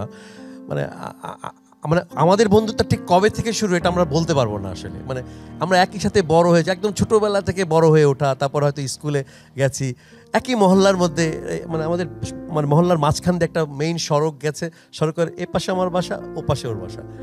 সো মানে এই বেড়ে ওঠাটা আমি বলতে পারবো না। যেমন আমি বলতে পারবো না আমি কবে সাঁতার শিখেছি, কিভাবে সাঁতার শিখেছি, কোন নদীতে সাঁতার, বাট আমি সাঁতার জানি। তো ও মানে ওর সাথে আমার বন্ধুত্বটা ওইরকম যে ও আমার বন্ধু, ঠিক কবে কোথায় কিভাবে এটা আমি বলতে পারবো না। এইবার গোলাপ ভাই কি মনে আছে বন্ধুত্ব শুরু কিভাবে হয়েছিল? বন্ধুত্ব মানে বুদ্ধি হওয়ার পর থেকেই, জ্ঞান বুদ্ধি হওয়ার পর থেকে, সরসরা শেখার পর থেকেই ওর সঙ্গে আমার বন্ধুত্ব। আর আমাদের বাসা, কোন স্কুলে পড়তেন আপনারা একসাথে? আমরা জিন্না স্কুলে পড়তাম। জিন্নাত স্কুলে। জি।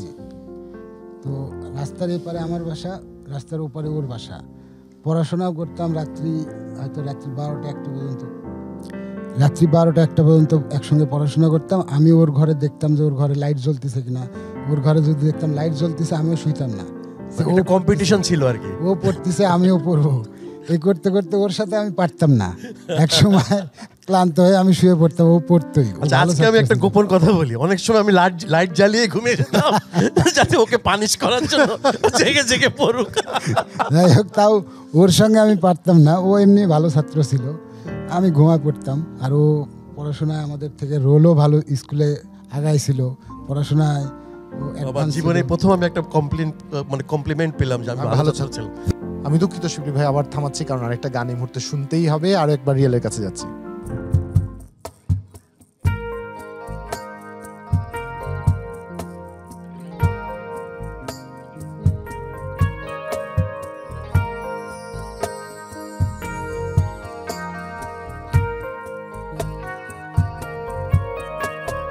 যতটা মেঘ হলে বৃষ্টি নামে, ততটা মেঘ বুকে রেখেছি পুষে। কিভাবে আমায় তুমি কাঁদাবে বলো,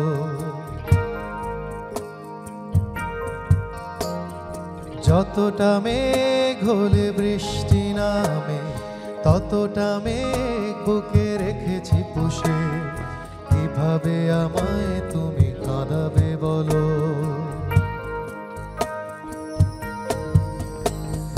কিভাবে আমায় তুমি কাঁদাবে বলো,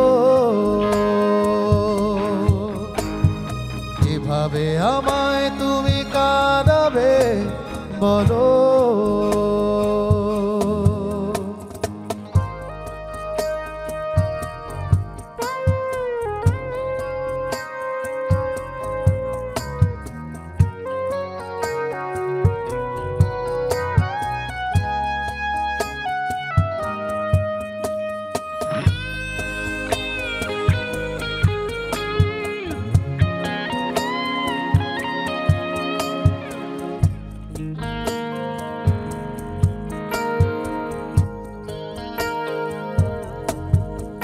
তুমি জানলে না,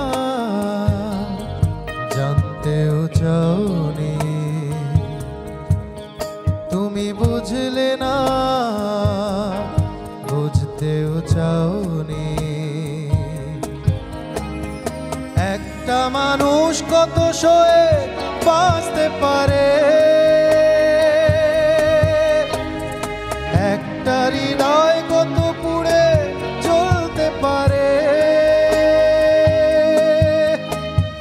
কতটা তাপ পেলে হৃদয়ে গলে, ততটা আগুন বুকে রেখেছি জেলে। কিভাবে আমায় তুমি পোড়াবে বলো, কিভাবে আমায় তুমি কাঁদাবে বলো, কিভাবে আমায় তুমি কাঁদাবে বলো।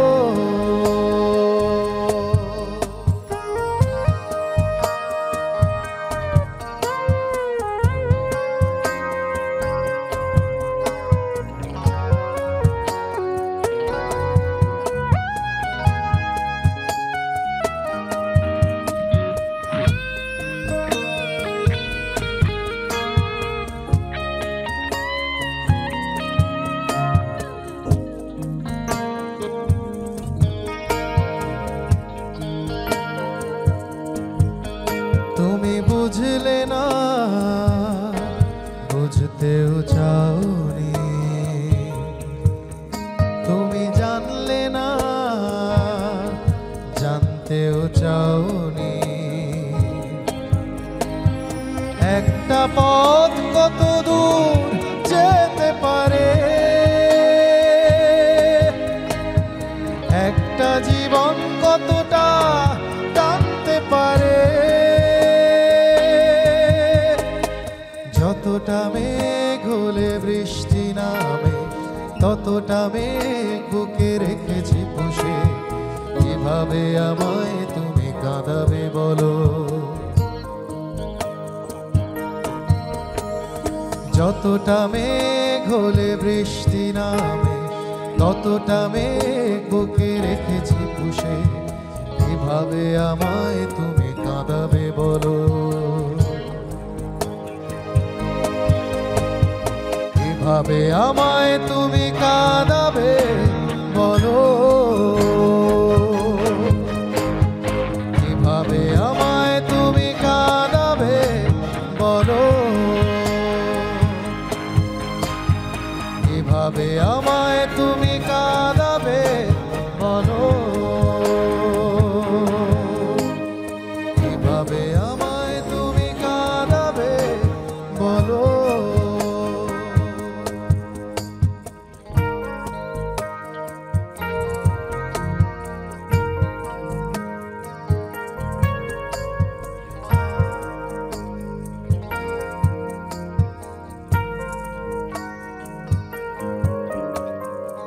অদ্ভুত অদ্ভুত অদ্ভুত কিভাবে একটা মানুষ এমন গান লিখতে পারে।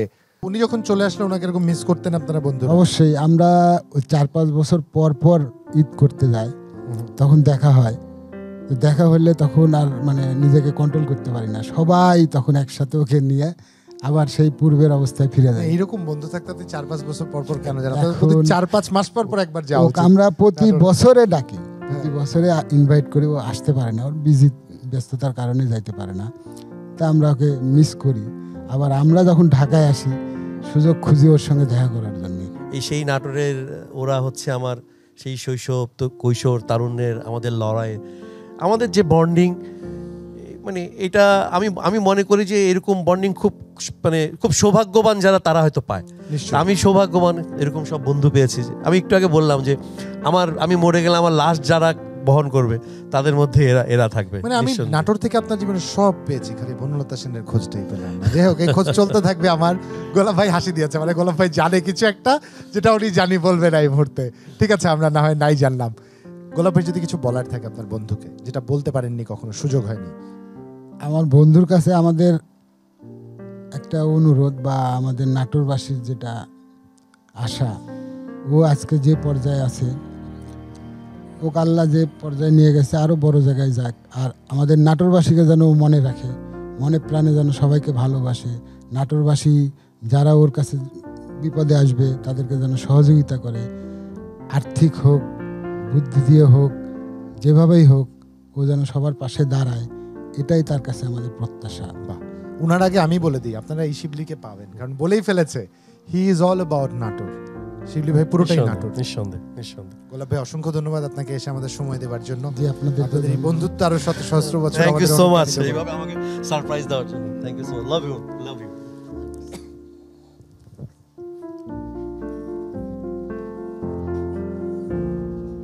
কি চমৎকার, কি চমৎকার, কি চমৎকার, কি চমৎকার। মানে আপনার বন্ধুরা, আমি জানি না আপনাদের কি বাতাস লেগেছে সবার একসাথে। আপনি বললেন প্রথমবার ওনার টেলিভিশনে আসছেন, কিন্তু এক একজন যে কি চমৎকার বলেন, বুঝবার কোনো সুযোগ নেই। আপনাদের সাথে আছেই, কথা হচ্ছিল লতিফুল ইসলাম শিবলির সাথে, তার কাছে আবার ফিরে যেতে চাই। আমার কাছে যেটা মনে হয়েছে শিবলি ভাই সোফার, যদি গীতিকবি না হয়ে অ্যাক্টিভিস্ট থেকে যেতেন, তাহলে হয়তো বাংলাদেশ আর একটা ভিন্ন রকম লতিফুল ইসলাম শিবলিকে পেতে পারত। জানি না সেই সুযোগ শেষ হয়ে যায়নি, সেই সুযোগ এখনো আছে, তবে আপনি মিস করেন কিনা কোনোভাবে? না, আসলে অ্যাক্টিভিজম বা লেখালেখি কিংবা পলিটিক্স, আমরা যদি তিনটাকে আলাদা আলাদা করি, এই সব কিছু কিন্তু একই রকম। একজন পলিটিশিয়ানের চেয়ে আমি মনে করি বড় কবি কেউ হতে পারবে না। শিল্পী ভাই, একটা বিষয় একটু বলতেই হয় আপনাকে, প্রশংসা জানাতেই হয়। জাতীয় কবি কাজী নজরুল ইসলাম ইনস্টিটিউট, আপনি আসবার পরে এখন অনেক বেশি আলোচিত। একটা সময় প্রায় স্থিমিত হয়ে গিয়েছিল এর যাত্রা, কোনো না কোনো এক বিশেষ কারণে আমরা শুনতেই পেতাম না, হারিয়ে যাচ্ছিল। অথচ কত চমৎকার একটা আর্কাইভ আছে জাতীয় কবি কাজী নজরুল ইসলাম ইনস্টিটিউটের। সেই আর্কাইভগুলো আলোচিত হতো না, চর্চিত হতো না, ব্যাপ্তি ছিল না। আপনি আসলেন, আলোকিত হলো, নতুনভাবে মানুষ চিনতে শুরু করলো। Any story behind it? মানে না, আমি খুব অবাক হয়েছি। আমি যেদিন ওখানে জয়েন করেছি, আমার জয়েন করার পর আমি কতগুলো সত্য আমার কাছে প্রকাশিত হয়েছে। একটা বড় সত্য হচ্ছে যে আমরা যাকে এতদিন জাতীয় কবি হিসাবে জানি, উনি আসলে অফিসিয়ালি উনি আমাদের জাতীয় কবি না। আমি খুব সারপ্রাইজ হয়েছিলাম। তো আমি যেদিন আমাকে অ্যাপয়েন্ট করা হয়, আমি যেদিন ওখানে মানে কাজে যোগদান করি, সেদিন আমি নজরুলের কবর জিয়ারত করে আমি সাংবাদিকদের সামনে, আমি যমুনা টিভিকেই বলেছিলাম এই কথা প্রথমবারের মতো, যে আমার প্রথম কাজ হবে ওনাকে সাংবিধানিক স্বীকৃতি দেওয়া, এবং আলহামদুলিল্লাহ আমি সেটা 4 মাসের মধ্যে করতে পেরেছি। তারপরে যেটা হয়েছে যে এরকম একটা ভবন আছে, এরকম একটা ইনস্টিটিউশন আছে, সরকার এটার পিছনে টাকা খরচ করে, কিন্তু এখান থেকে যেই প্রোডাক্টটা বের হয় সেই প্রোডাক্টটা হচ্ছে কালে ভদ্রে কিছু গবেষণার গ্রন্থ বেরোয়, আর ওখানে গান আর আবৃত্তির প্রশিক্ষণ দেওয়া হয়, জাস্ট ইনাফ। তো আমি এটা আমাকে খুব মানে সারপ্রাইজ করেছে যে তাহলে এইটুকুর জন্য এটা করার দরকার, কিন্তু বেসরকারিভাবে অনেক প্রতিষ্ঠানই তো করছে। তো আমার মনে হয়েছে যে না, এখন এখান থেকে আসলে এখন উনি আমাদের জাতীয় কবি, এবং এবার 24-এর গণ অভ্যুত্থানে আমাদের মূল প্রেরণার উৎস ছিল কবি নজরুল। তো এই সব কিছু মিলিয়ে এখানে অনেক কাজ করার আছে। তো এখন এটাকে আমি এখন চেষ্টা করছি কত বেশি অ্যাক্টিভ করা যায়, কত বেশি উর্বর করা যায়, হ্যাঁ সেই চেষ্টাগুলো করছি। তো যার ফলে আমরা অনেকগুলো কাজের প্রজেক্ট হাতে নিয়েছি। সাম্প্রতিক সময় আপনি পেনশনেরও ব্যবস্থা করেছেন। হ্যাঁ, এখানে একটা প্রতিষ্ঠান, একটি মানে সরকারি প্রতিষ্ঠান যেখানকার কর্মচারীদের পেনশন নাই। তো আলহামদুলিল্লাহ আমরা সেটা করতে পেরেছি, এবং এটা একদম শেষ পর্যায়ে আমরা যেই প্রসেসের মধ্যে আছে শেষ পর্যায়ে আছে, মানে এটা গ্র্যান্টেড হয়ে গেছে। এখন থেকে ওনারা ওখানে যারা কাজ করবেন তারা পেনশন পাবেন। বাহ, চমৎকার। আপনার ভাবনার সাথে মিলে যায় এরকম একজন মানুষকে এই পর্যায়ে আমন্ত্রণ জানাতে চাই। আবারও সারপ্রাইজ দিব। হ্যাঁ, আবারও সারপ্রাইজ দেব আপনাকে, এবং এই সারপ্রাইজটা আমার ব্যক্তিগত খুব পছন্দের। আমি এই মানুষটার গুণমুগ্ধ, আমি তার স্নেহ পেয়েছি, ভালোবাসা পেয়েছি, শিখেছি তার কাছ থেকে। আমন্ত্রণ জানাতে চাই যার নামই যথেষ্ট, মোহাম্মদ জিহাদ উদ্দিন। আমি তাকে আমার বড় ভাই হিসেবে দেখি, একজন নজরুল গবেষক। জিহাদ ভাই, ঈদ মোবারক, ঈদ মোবারক। আমার সেনাপতি, আমার সেনাপতি। আমি যে লড়াইয়ে নেমেছি সেই লড়াইয়ের প্রধান সেনাপতি জিহাদ ভাই। সো আমি তার সম্পর্কে এইটুকুই মানে ভূমিকায় বলবো, এতটুকুই শুধু বলতে চাই। ঈদ মোবারক জিহাদ ভাই। মানে আমাকে ওরা একের পর এক খালি সারপ্রাইজে দিয়ে যাচ্ছে। তো আমি একদম রিয়েলি সারপ্রাইজ, সত্যিকার অর্থে, যে আজকে আপনার সাথে যমুনা টেলিভিশনের কাছে আমি বরাবরই খুব কৃতজ্ঞ যে তারা এত কাজ করে, বিশেষ করে এই যে জাতীয় কবিকে নিয়ে দায়বদ্ধতার জায়গাতে আমি যমুনা টেলিভিশনকে যেভাবে পাশে পেয়েছি বলতে দ্বিধা নেই, দ্বিতীয় আর কাউকে পাইনি। এবং শুধু তাই না জিহাদ ভাই, আমি এই কথা সব জায়গায় বলি, আমাদের এবার জুলাই মুভমেন্টে যমুনা টিভি যে ভূমিকায় ছিল এটা অন্য কোনো চ্যানেল ছিল না। একদম একদম, এটা তো সবাই আমরা যমুনা টিভির প্রতি আসলে কৃতজ্ঞতা আছে, আমাদের ভালোবাসাও আছে। একদম।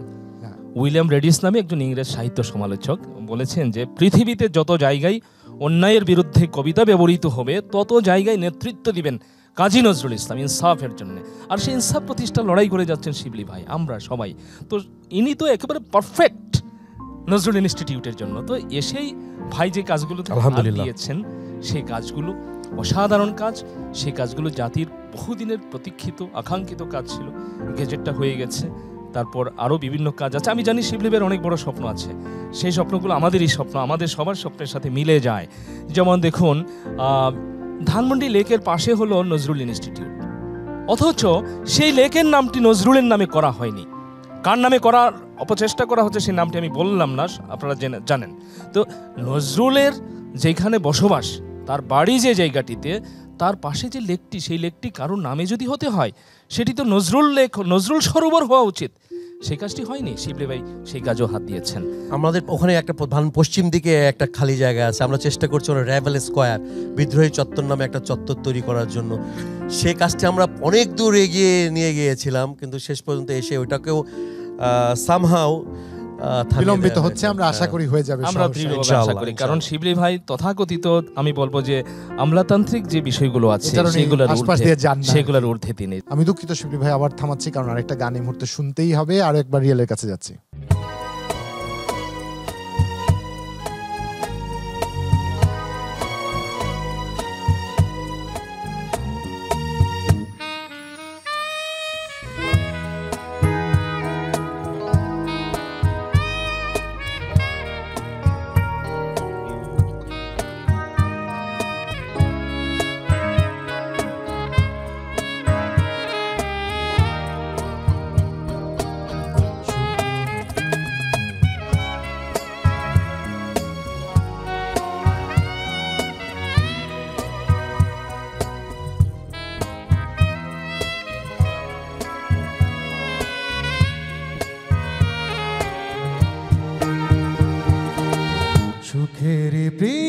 পৃথিবী সুখেরই অভিনয় যত আড়ালে রাখো আসলে কেউ সুখী নয় সুখেরই পৃথিবী সুখেরই অভিনয় যত আড়ালে রাখো আসলে কেউ সুখী নয় নিজ ভুবনে চির দুঃখী আসলে কেউ সুখী নয় নিজ ভুবনে চির দুঃখী আসলে কেউ সুখী নয় সুখেরই পৃথিবী সুখেরই অভিনয় যত আড়ালে রাখো আসলে কেউ সুখী নয়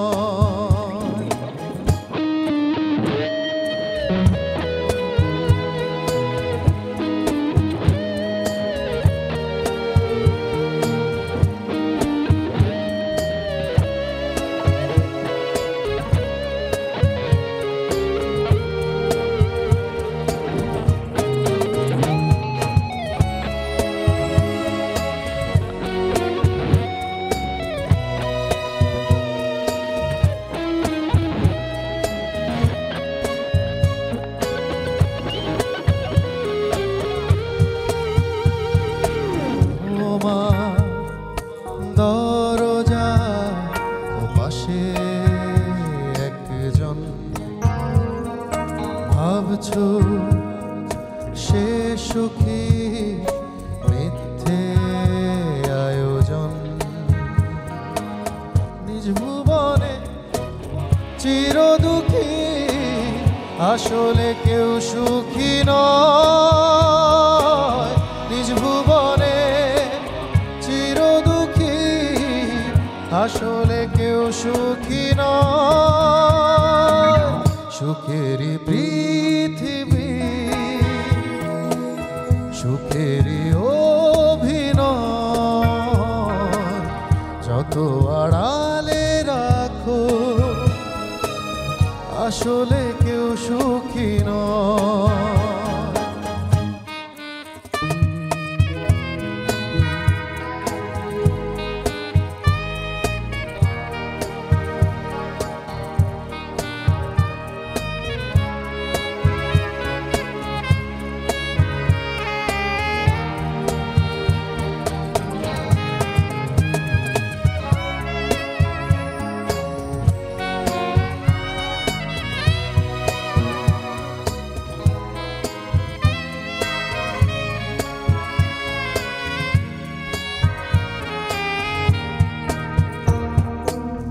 আশা দুরাশায় দুলছে কেন মন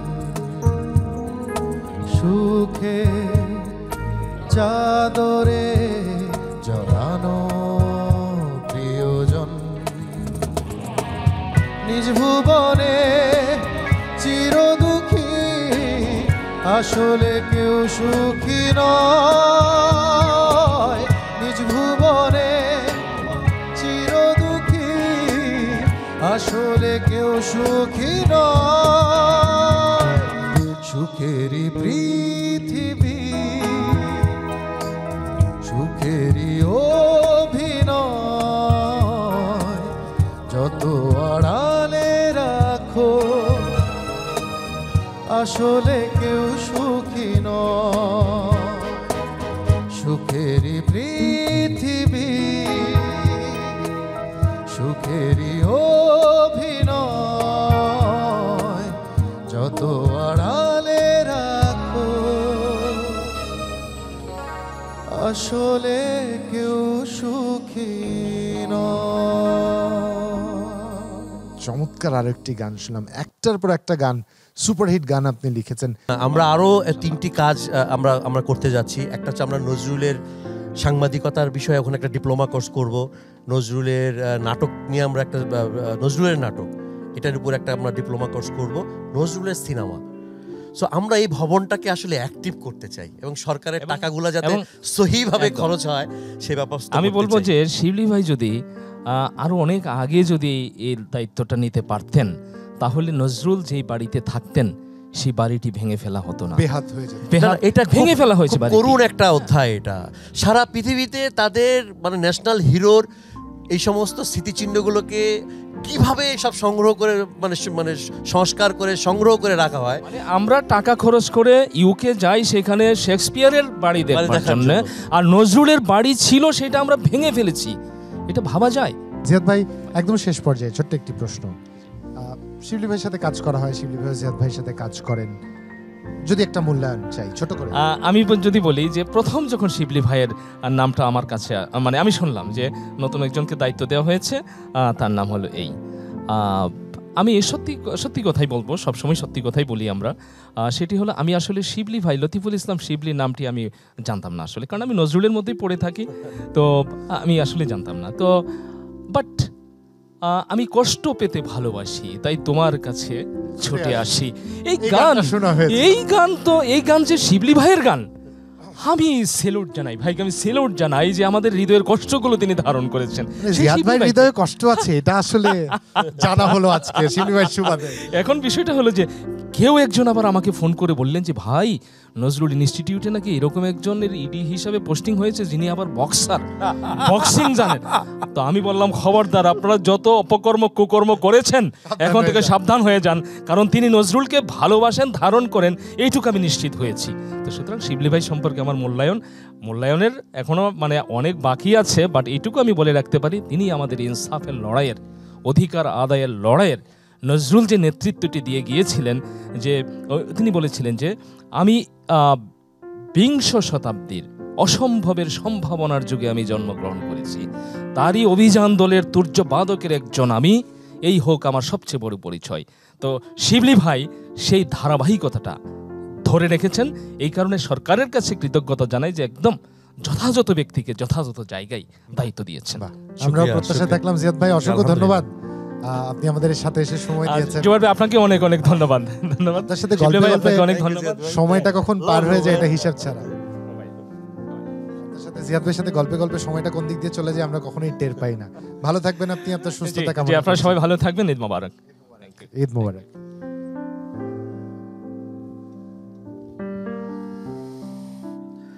নিঃসন্দেহে বলে দেওয়া যায়, the team that you're working with is a fantastic one. Ziyad ভাই is an amazing person.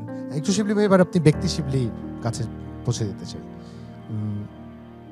একটা সময় আপনাকে খুব নিয়মিত আমরা পেতাম, 90 থেকে যেই ব্যান্ড সঙ্গীতের শুরু, সেই ব্যান্ড সঙ্গীতের একরকম পৃষ্ঠপোষক ছিলেন আপনি, লিখেছেন। এই যে জেল থেকে আমি বলছি, তারপর আমি নিজেও কিছুক্ষণ আগে আমার মেকআপ রুমে গলা ছেড়ে গাইছিলাম, জিয়াদ ভাই বলে গেলেন আমি কষ্ট পেতে ভালোবাসি, এরকম। তারপরে সেলিম ভাই একটা গানের কথা বলে গেলেন, অসংখ্য জনপ্রিয় ব্যান্ড গানের রচয়িতা আপনি, নিয়মিত পাবো এখন? না, আমার মনে হয় গানের চ্যাপ্টারটা আমার মোটামুটি শেষ হয়ে গেছে। এখন তো আমি লিখছি, আমার কথা সাহিত্যে আছি, উপন্যাস লিখছি। আমার যারা গান শুনতো ওরা এখন আমার উপন্যাসগুলো পড়ে, এবং আমি খুব সৌভাগ্যবান যে এখনকার একদম ইয়াংরা আমার বই পড়ছে। 90-এর ইয়াংরা আমার গান শুনতো, এখনকার ইয়াংরা আমার বই পড়ছে। তো এই অর্থে লেখালেখিটা চলবে, এবং আমার মনে হয় আমার গান তো শুধুমাত্র গানের জন্য আমি গান লিখিনি, তাহলে আমি গানই লিখতাম, যেটা ওটা আমার প্রফেশনই হতো।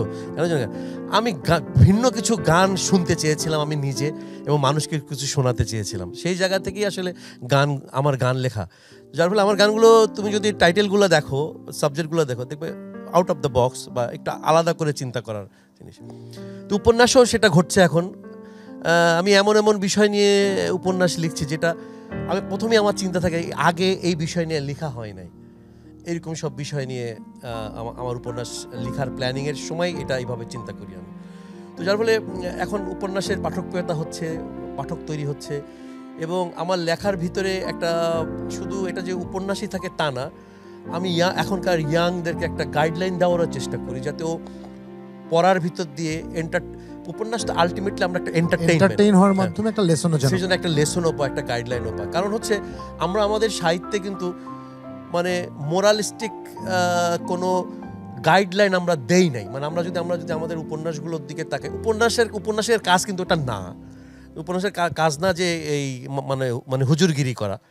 কিন্তু যদি তোমার লেখার সেই ক্ষমতাটা যদি থাকে, তোমার উপন্যাসের ভিতর দিয়ে যদি তুমি একটা মোরালিস্টিক গাইডলাইন তুমি দিতে পারো, এবং সেই উপন্যাস পড়ার পর যদি কোনো তরুণ বলে আমি ড্রাগ ছেড়ে দিয়েছি, আমি বিপদগামী ছিলাম, আমি পথে এসেছি, আমি এক সময় এইসব খারাপ কাজ করতাম ছেড়ে দিয়েছি, কিংবা আমি সুইসাইড করতে যাচ্ছিলাম, আপনার উপন্যাসটা পড়ে আমি সুইসাইড থেকে ব্যাক করেছি, এরকম কথা আলহামদুলিল্লাহ আমি অহরহ শুনি, অসংখ্যবার শুনেছি জীবনে।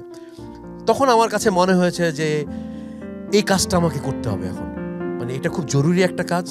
আমাদের তারুণ্যের আসলে কোনো গাইডলাইন নাই, আমাদের তরুণরা আসলে উপন্যাসের ভিতর থেকে বা সাহিত্যের ভিতর থেকে এন্টারটেইনটাই নেয়, কোনো গাইডলাইন নেয় না, কোনো মেসেজ নেয় না, মোরালিটি নেয় না।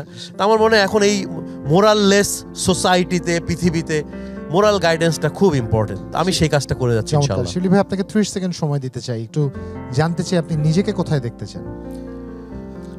আমি নিজেকে কোথায় দেখতে চাই এটা তো আসলে খুব ভয়ঙ্কর একটা কথা। আমি নিজেকে কোথায় দেখতে চাই, আমার প্রতিটা শ্বাস প্রশ্বাস, আমার প্রতিদিনের বেঁচে থাকাটা যেন ইনসাফের উপর হয়, ইনসাফের পক্ষে হয়, এটা একদম শেষ মুহূর্ত পর্যন্ত যেন এটা জারি থাকে। এটা করার জন্য যা যা করতে হবে আমি সব করব।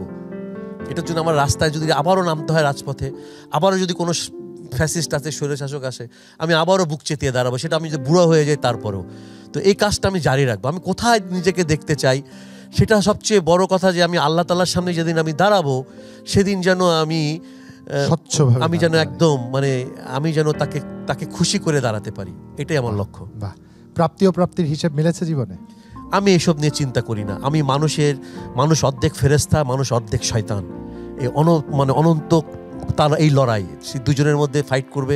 মানুষ একবার ভালো হবে, মানুষ একবার ওখান থেকে মানুষ আবারও খারাপ হবে, আবার তওবা করবে, ফিরে আসবে। এটা হচ্ছে মানুষের এটাই হচ্ছে মানুষের লড়াই আসলে। নিজের সাথে নিজের লড়াই, সমাজের সাথে নিজের লড়াই, নিজের চিন্তার সাথে সমাজের চিন্তার লড়াই। এই লড়াইয়ের ভিতর দিয়ে যাবে, প্রাপ্তি অপ্রাপ্তি এর মধ্যে দিয়ে মানে ডিসাইডেড হবে কি পাচ্ছি, কি পেলাম, কি পাবো। শিবলি ভাই, আপনার দর্শকরা আপনাকে শুনছে, যদি তাদের জন্য কিছু বলবার থাকে? সবার জন্য একই কথা।